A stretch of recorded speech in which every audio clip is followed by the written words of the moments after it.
Hello അസ്സലാമലൈക്കും. അപ്പോൾ ഇന്നത്തെ വീഡിയോയിലേക്ക് എല്ലാവർക്കും സ്വാഗതം കേട്ടോ. ഇന്ന് നമുക്ക് മോർണിംഗ് വീഡിയോയിൽ കാണിക്കുന്നത് രാവിലത്തെ ബ്രേക്ക്ഫാസ്റ്റിനെ കുറിച്ചിട്ടാട്ടോ.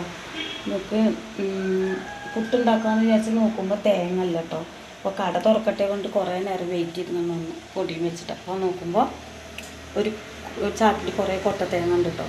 ആ കൊട്ട തേങ്ങ എടുത്ത് പൊളിച്ചു ഒരെണ്ണം കൊടുന്നിട്ട് ഈ അരിപ്പൊടിയിൽ പിന്നെ കഷ്ണമാക്കി മുറിച്ചിട്ട് മിക്സിൻ്റെ ജാറിലിട്ടാണ് പൊടിച്ചു. എന്നിട്ട് ഈ അരിപ്പൊടിയിലിട്ട് അങ്ങോട്ട് കുഴച്ചു പുട്ട് വാരി വെച്ചിട്ടോ. സൂപ്പർ പുട്ട് കണ്ടോ, നല്ല ടേസ്റ്റുള്ള പുട്ട്. വീണ്ടും അരി വെച്ചിട്ടോ പുട്ട്.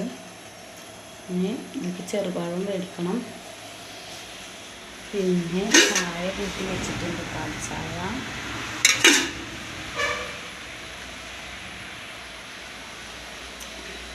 കേസലാണ്. ഇങ്ങനെ ഒന്ന് ചെയ്ത് നോക്ക് കേട്ടോ. തേങ്ങ ഇല്ലെങ്കിൽ ഇങ്ങനെയും ചെയ്യാം. ഉണക്ക തേങ്ങയെന്നും പറഞ്ഞിട്ട് കൊണ്ടുവച്ചതാ. ഉഷാറായിട്ടുണ്ട്. വീഡിയോ ഇഷ്ടപ്പെടുന്ന എല്ലാവരും സബ്സ്ക്രൈബ് ചെയ്യാത്തവരൊക്കെ ചെയ്യുക, ലൈക്ക് ചെയ്യുക. എല്ലാവരും ലൈക്ക് ചെയ്യും കേട്ടോ. പരമാവധി എല്ലാവരും സപ്പോർട്ട് ചെയ്യണേ. അസ്സലാമു അലൈക്കും.